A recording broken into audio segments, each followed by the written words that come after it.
Trump's disastrous tariff implementation, and importantly, the not so subtle reason that he's okay with the results. And I've got two interviews this week. I sit down with Pod Save America's Tommy Vitor to discuss the market crash, and data scientist Elliot Morris to discuss the implications of the Wisconsin Supreme Court race victory as we head toward midterms. I'm Brian Teller Cohen, and you're watching No Lie. It's clear by now that Trump's imposition of tariffs has been a disaster. The market has crashed, wiping away all gains since Trump took office. Companies are laying off employees by the hundreds. Fears of a recession are reaching a fever pitch. And far from spooking other countries into coming to the negotiating table, they're actually going around the United States and entering into new trade agreements without us, including, by the way, with China. New reporting suggests that Japan and South Korea are teaming up with China to respond to our tariffs imposed by Trump. Because that's apparently what we want right now. At a time when American superiority is threatened by China, Trump is driving other countries into the arms of China. But it's also true that Trump's uniquely and acutely aware of how damaging high costs can be. He himself admitted after the election that the reason that he won was because costs were too high. In fact, we've spoken about this for months. This global phenomenon of high inflation, and therefore high costs, is responsible for nearly every incumbent government across the globe losing majorities or outright losing power themselves. And so, given how disastrous these tariffs are on the economy, and given how potent the issue of high costs are, it would lend itself to reason that Trump would want to avoid this like the plague. Even for somebody who needs to protect his ego and can't bring himself to admit fault because he views any capitulation as a sign of weakness, even he can see how disastrous this is and should want to cut his losses as quickly as possible. So the question becomes, why barrel ahead? The answer is that Trump doesn't care, because what he stands to gain is greater than what he stands to lose. He wants blanket tariffs on every country in hopes that, in an effort to remove them, the countries each offer to give him something, and that something usually stands to benefit him personally. Like, think about where he's employed this strategy already. The law firms, for example. He imposes blanket punishment on them through his use of an executive order, and then one by one they capitulate to get themselves off his bad side. And that capitulation includes giving him between $40 million and $100 million in pro bono legal services. And by the way, you better believe that they're also not going to go after him anymore in the courts. That means that he has neutralized them. He owns them. And in turn, one of the most damaging sectors for him, the courts, suddenly becomes a little bit more friendly. Or how about the news networks capitulating? You've got ABC News, possibly CBS doing the same thing with 60 Minutes, both involved in settling these frivolous lawsuits. You think those networks are going to be as hostile after paying him millions and millions of dollars? Probably not. How about the tech billionaires? You've got Mark Zuckerberg immediately revamping Meta's content moderation policies and moving its fact-checking from California to the much more neutral state of Texas. Jeff Bezos also neutered his own Washington Post. He spent $40 million on a Melania Trump documentary that I'm sure tens of people enjoyed watching. And we can go on, but it's the same strategy over and over. Trump preemptively targets the entities or people who threaten him, knowing that the only way they can crawl out of that hole that he's placed them in is if they capitulate and give him something that benefits him. It's worked with law firms and media companies and tech billionaires and universities, and now he's doing it with literally every country in the world. He wants them to beg, because whatever they give him in response to that begging will ultimately benefit him. This isn't just getting some university somewhere to capitulate. It is getting a world leader on behalf of an entire country that is valuable for him. Certainly more valuable as far as he's concerned than the pain that he's causing. Because remember, the pain that he's causing doesn't impact him. So at the end of the day, he doesn't give a shit. He doesn't need to rely on his 401k. He's not drawing from his 401k. He doesn't need to worry about high costs from the tariffs. He doesn't have to worry about the impacts to housing or rent or groceries or cars or electronics or food. None of that impacts him. He's a billionaire who doesn't pay for anything. You all suffering is a price that he's willing to have you pay. And so he'll wait for these other world leaders to petition the king and grovel with their offerings that will ultimately expand his own power and his own influence. All the while, we are the collateral damage. We all get thrown under the bus. 350 million people suffer so that one man can benefit. This is the story of Trump's presidency. Donald Trump looks out for one person, Donald Trump. But Here comes the hopeful part. We are all wise to his plan. There's a reason, for example, that the Trump administration decided to revoke the nomination of Elise Stefanik to be UN ambassador. It's because they were afraid that Republicans would lose a seat in a district that Trump himself won by 21 points in November. And they saw what happened in Wisconsin, where Trump-endorsed conservative candidate Brad Schimmel lost by 10 points in a 50-50 state. They saw what happened in Florida, where even though Democrats lost 2 seats, they saw an average 16-point swing to the left. And now they have seen millions and millions of Americans take to the streets just this past weekend. And this matters. It matters because this administration derives its power from the perception that it is untouchable, that it can act with impunity. The fact that Americans are standing up and turning out and fighting back threatens all of that, threatens their entire power structure. I know that it doesn't feel like we have much to celebrate right now, but the energy, the momentum, and the enthusiasm is only on one side right now, and it's not Donald Trump's. Next up are previews of my interviews with Tommy Vitor and Elliot Morris. Just one quick note, as always, just one video per week on this channel has sponsors, and that is my video podcast, No Lie, same as my audio podcast. So here's a quick word from some sponsors, and then the interviews with Tommy Vitor and Elliot Morris. No Lie is brought to you by Beam. In today's America, every day feels like a barrage of news that keeps you up at night. Rights under attack, chaos dominating the headlines, and honestly, the people benefiting from this chaos are counting on you being too tired to push back. But here's the thing, rest is resistance. You can't stay in the fight for what's right if you are running on empty. That's why I'm excited to tell you about something that's truly changed the game for me, Beam's Dream Powder. I found myself endlessly scrolling throughout the latest outrage, my mind racing every single night, and every morning, doing the exact same thing. And I was feeling exhausted as the result of that. I was completely burned out, like I was falling behind on everything that matters. But then I started using Dream, and everything changed. Dream helps me sleep through the entire night. No more tossing, no more turning, and I wake up feeling refreshed, not groggy. It's become a must in my nighttime routine, helping me recharge so I can get up and stay engaged in what matters most. So what makes Dream so effective? It's packed with a powerful blend of all-natural ingredients that actually works. Reishi, known for its calming properties, magnesium, which supports deep, restorative sleep, L-theanine, an amino acid that helps you relax without feeling drowsy, apigenin, which supports falling asleep faster, and melatonin to help regulate your natural sleep cycle. It's designed to help you fall asleep faster, stay asleep longer, and wake up feeling clear and focused. And the best part? No grogginess. Unlike other sleep aids that leave you feeling sluggish, Dream lets you wake up energized, sharp, and ready to take on the day. Oh, and did I mention, it tastes incredible. Smooth, delicious, and easy to add to your nightly routine. It is simple, effective, and it works. Here's the deal. Beam is giving No Lie listeners an exclusive 40% off. That's right, 40% off their best-selling Dream Powder, but only for a limited time.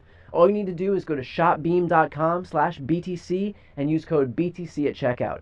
That's shopbeam.com/BTC and use code BTC for 40% off. Because let's be honest, you can't stay in the fight if you're too tired to show up. Rest well, wake up ready, and keep pushing for progress. Rest is resistance. No Lie is brought to you by Armor Colostrum.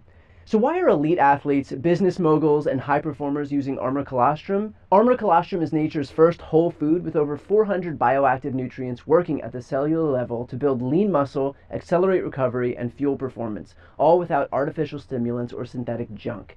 Whether you're running a business, training hard, or just want an edge, Armor optimizes your body for peak output.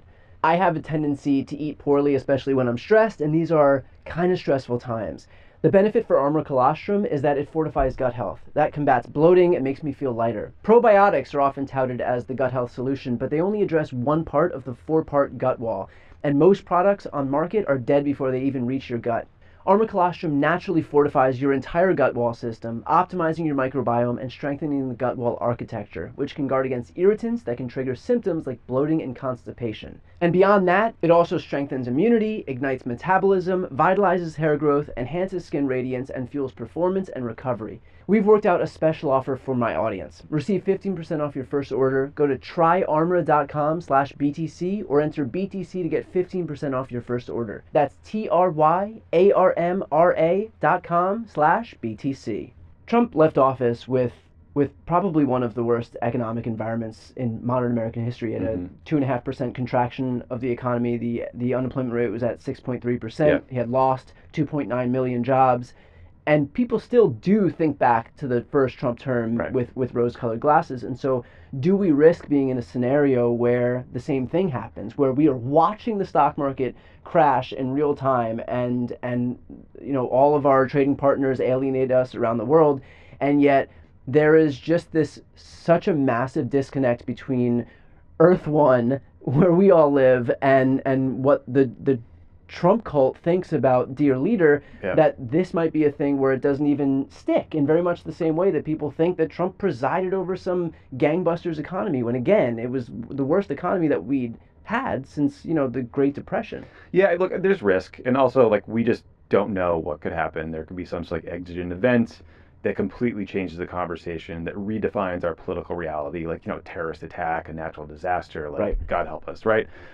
Though, with respect to the economy in Trump's first term, I think most voters understand the pandemic was this once in a lifetime thing, and that is why the economy crashed, people got laid off, the economy contracted, the stock market went down, right? They like didn't really blame him for that. Yeah, they give him a In this pass for that. case, right, in this case, he is crushing the US economy by choice, Right. and there's no hiding that.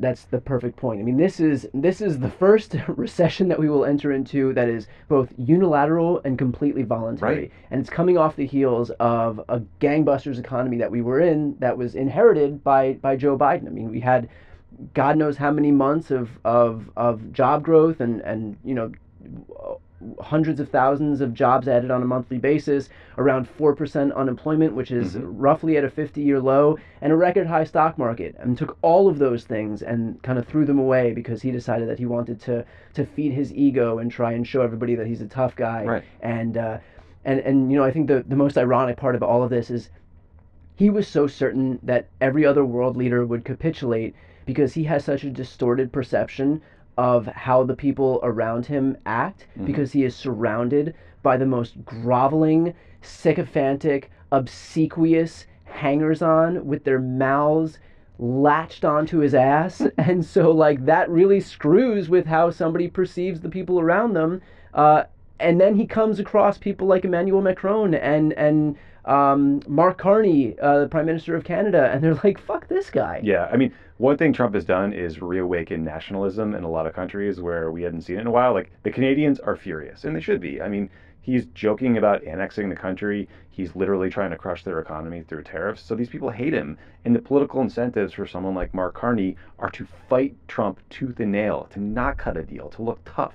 And so, like, I And by think the way, he is almost single-handedly rescuing the Liberal Party in he Canada. has absolutely. Trudeau was dead in the water.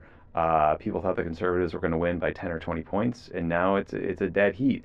And I do think, look, the other opportunity here for us is, despite all of Trump's inroads with blue collar workers and his man of the people bullshit, the guy has like 13 billionaires in his cabinet. He spends his weekends at his private golf club. Like right now, I think he is at a Saudi run live golf event at his club instead of attending a dignified transfer ceremony for 4 U.S. service members who were killed overseas in Lithuania in a training accident. Like, it's moments like that that tell us who this guy is, and those are the ones we have to uplift and make sure that voters who don't pay attention to politics actually see them. So I want to dig into what we saw yesterday. Obviously, we had a few elections, Wisconsin and Florida. So what does the Democratic overperformance look like, and what does that tell us more broadly about the political environment that we're in right now? Yeah, that's a great question. These special elections and off-year elections are helpful because they can point us to trends we might see in the midterm. So it's a good thing to focus on. In Florida, we saw two congressional district special elections last night to fill districts that were vacated.